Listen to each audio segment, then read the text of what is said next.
पता है, मेरी टीम में ना एक लड़का था जिसकी इंग्लिश बहुत खराब थी, पर वो इंग्लिश में मेहनत बहुत ज्यादा करता था। डेली क्लासेस लेता था, उसने महंगे महंगे बैचेस भी ले लिए, डेली क्लासेस लगाई, नोट्स बनाए, रिवीजन करे। ग्रामर के तो सारे रूल उसने इतनी बार रटे, इतने नोट्स बनाए, और फिर भी उसको कभी एग्जाम के टाइम पे रूल याद नहीं होते थे।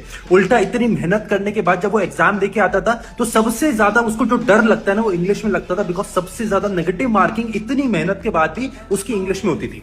जब फाइनली वो बच्चा मेरे पास आया ना, तो ये सारी बात सुनने के बाद पता है मुझे क्या समझ आया कि उसका प्रॉब्लम ये नहीं था कि वो कम पढ़ता था, उसका प्रॉब्लम उल्टा था कि उसने इतना ज्यादा इंग्लिश में समय दे रखा था, और स्पेशली गलत चीजों में, जिसकी वजह से उसके इंग्लिश में नंबर नहीं आते थे। और वो गलत चीजें क्या थी कि ग्रामर के 120 रूल जिनको पढ़ने की आपको कभी भी जरूरत नहीं है। और चाहे आप किसी भी टॉपर से जाके पूछ लो, चाहे बैंक के, चाहे कैट के, चाहे एसएससी के, किसी भी बच्चे ने वो 120 रूल ग्रामर के कभी याद नहीं रखे, और अगर रखे हैं तो उनको कभी याद हुए नहीं।